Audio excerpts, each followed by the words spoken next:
I'm Chad. I'm Dad. No, wait a minute, I'm supposed to be Dad first. Oh yeah, you're Dad. I'm Dad. I'm Chad, and this is our channel.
Okay. That's just something to think about. Yeah, good thinking there. We can measure where they put theirs and go from there. Yeah. Okay, so we had to send the harness back off. I think we did. I did some video of that. There was some wires omitted and some wires added. So after we got the harness in, pulled it all back out and sent it to Pacific Coast, and they fixed everything. And I didn't realize that if you add a second GDU 460 or a hole to add it later, you need to have the wiring done. I can't even think of what it's called, but the wiring is grafted together. It's not just a plug and you go, oh, I can plug it into the other GDU 460 and plug in this one. It's soldered together. Can't even think of what it's called. But anyway, so you need to make sure that you have that done or you're going to be pulling all your wiring out to fix it. So there was a cigarette lighter plug, style plug, that went into the center console that we did not have, so we added that, and there's also a USB mount for the center console that they didn't know about, so we added that. And then we asked for, something lost in translation, we had asked for Bose headset mounts, which are different than GA headset mounts. So in the RANs, they have both. So, well, it's already cut out in the center console for both. So if you don't put in both, you're gonna have to put a block off plate or a little push in block off. So general aviation headsets have 2 plugs per headset. So there's 2, you know, the mic and the power, anyway, I think plug in. And then Bose just has 1. So if you look on the RANs, there's 6 spots or 6 holes already drilled for both styles of headsets. So that was one of the things we had to send off. There was, okay, so Pacific Coast didn't know and we didn't know where we were placing things. So when they built the harness, they didn't know the length. So some of the wires were too long. So Dad and I measured all that and we had them cut that out of the harness. And that way everything's going to lay in just right and not have a bunch of sloppy wires hanging in the way. So we got it back, and I just basically threw it in a box all just willy-nilly, and they sent it back super nice. So that's awesome.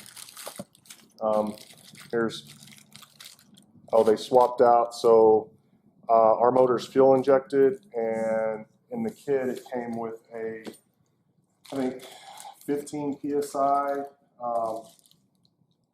sensor, and if you have, so that's for carbureted, and if you have fuel injected, you'll need a 75 psi fuel pressure sensor. So make sure you get 75. These are just going to be jacks. These are GA jacks, so those will go after we get the center console covered. These guys will go into the center console for the GA headphones. So like I said, there's 2 per headset. Let's see, USB charge. So I was talking earlier about, Dad, did I hand you that Can we open one of these? cigarette lighter? Yeah. You had it in your hand. You did not hand it to him.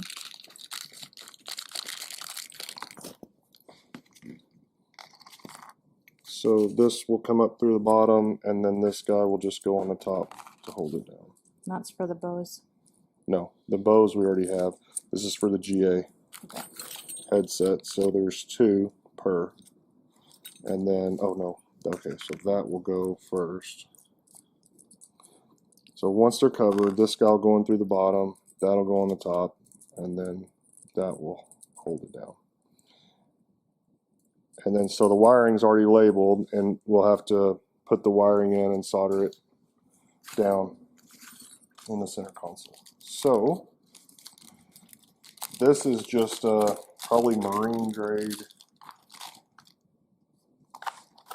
Looks like just something you would get off of Amazon. I don't know what the difference is, but so this is USB charger, and yeah, it's, I think, does it light up? It may light up.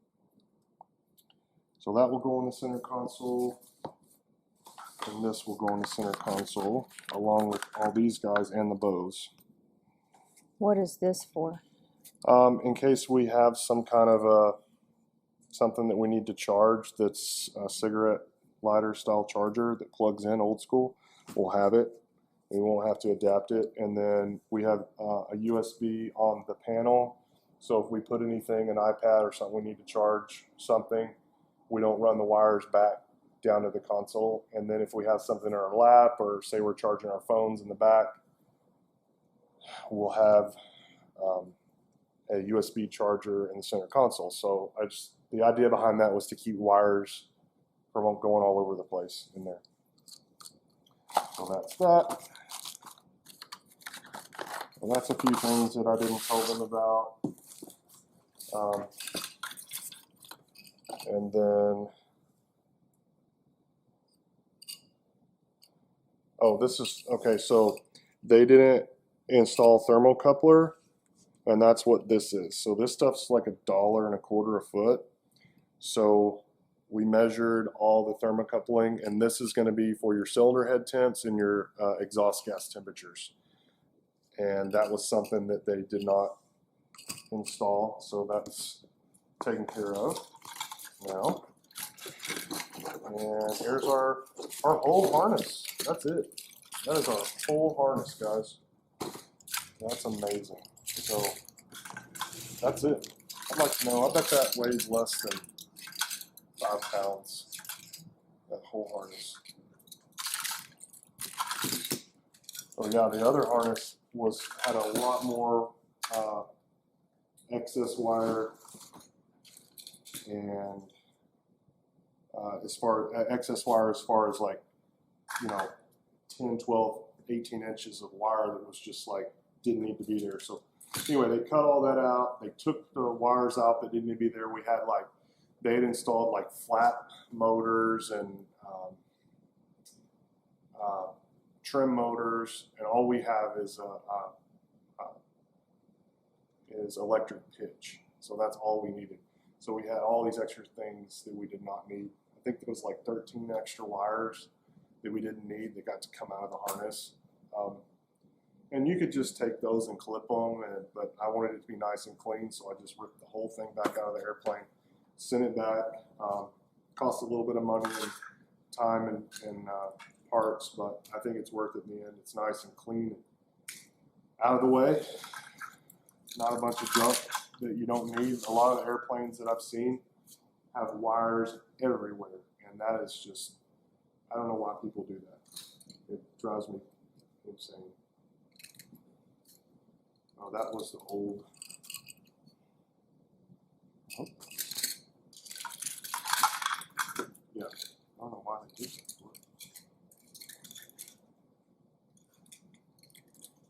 I guess we didn't need it because there was maybe go spoil it. So there you go, guys. There's a new harness. We'll get that guy installed. I hope I can get all these guys. I took a bunch of pictures and a lot of notes and wrote down where they went, but that's the only part that scared me because that goes to all the switches,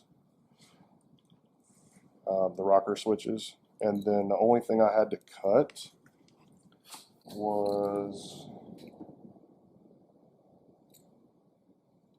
okay, so that will go back to the plug on the firewall, plug on the panel. That's what I had to cut, and I marked it. So these go to the indicator lights to let you know if one of the ECUs stops. It will light up on the dash to let you know that they quit. Oh, I had to cut this too, which that's easy because that's color, but this is for the bright and dim on the panel. So I had to cut that. So I'll have to solder this back and solder this back. I need to order some of these solder sleeves, and I bought some off the internet, off like Amazon, and they're junk. So these are, I think Raychem makes some nice ones. They also make some with a ground already built in if you need that, and they're like 12 cents a piece, and they have different sizes. So I got to call up Spruce Aircraft and get some of those ordered. We have a nice little list of parts that we need from Spruce. So anyway, that's the unveiling for today. I hope you liked the video, and remember, we'll be back next week.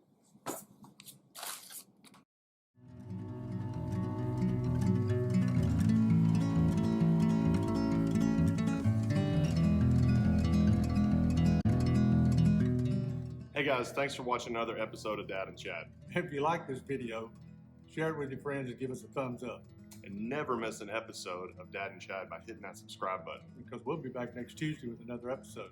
Thanks again for watching Dad? and Chad.